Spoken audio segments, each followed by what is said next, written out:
چه پول هوایی زده نگاه کن.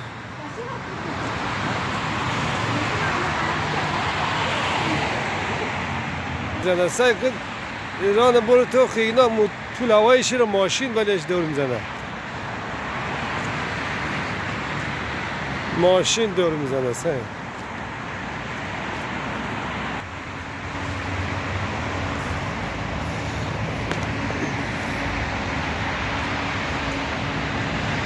اینه مسجد بزرگ هم میبینید شما، تازه ساخته در طرابزون. تمام 1 میلیون جمعیت طرابزون به اونجی جا داره.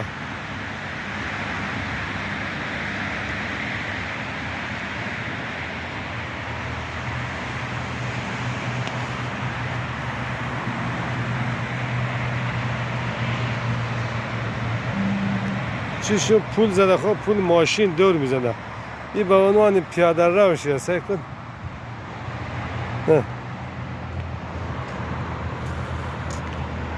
پول زده که انگار پیاده رو.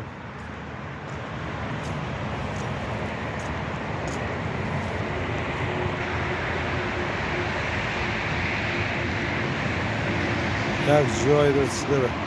ببینید دو تا خیمه رو ببینید دوستان، اینجا افطاری میدین. نگاه کن ماه مبارک رمضان از اول تا آخر اینجا افطاری میدین. نگاه کن افطاریه اینجا. مردم در میرن اینجا جای افطاری. این سالن استودیوم بازی زده اینجا.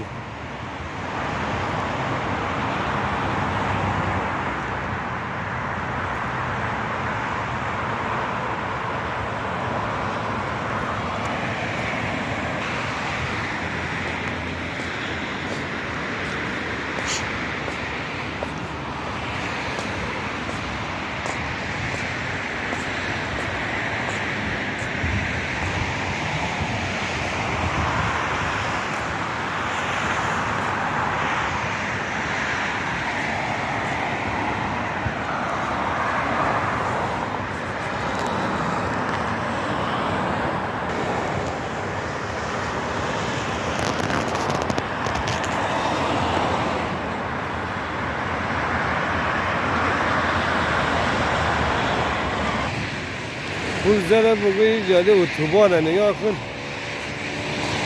پول آبر پیاده رو مردم چه خرج اونه اینجا، فقط ماشینه که میه بیه، ولی خب واقعا پول زده دمش گرم.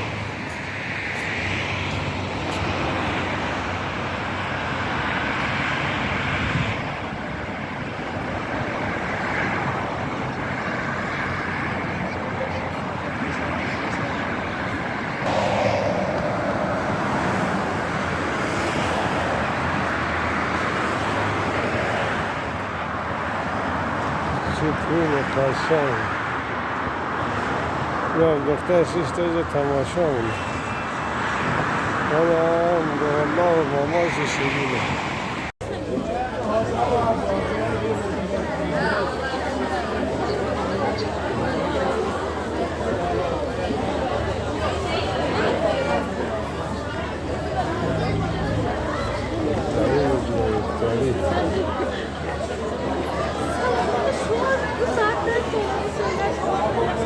Çekmiyorsun değil mi? Bence kapatalım, beni hiç bu çekmiyor.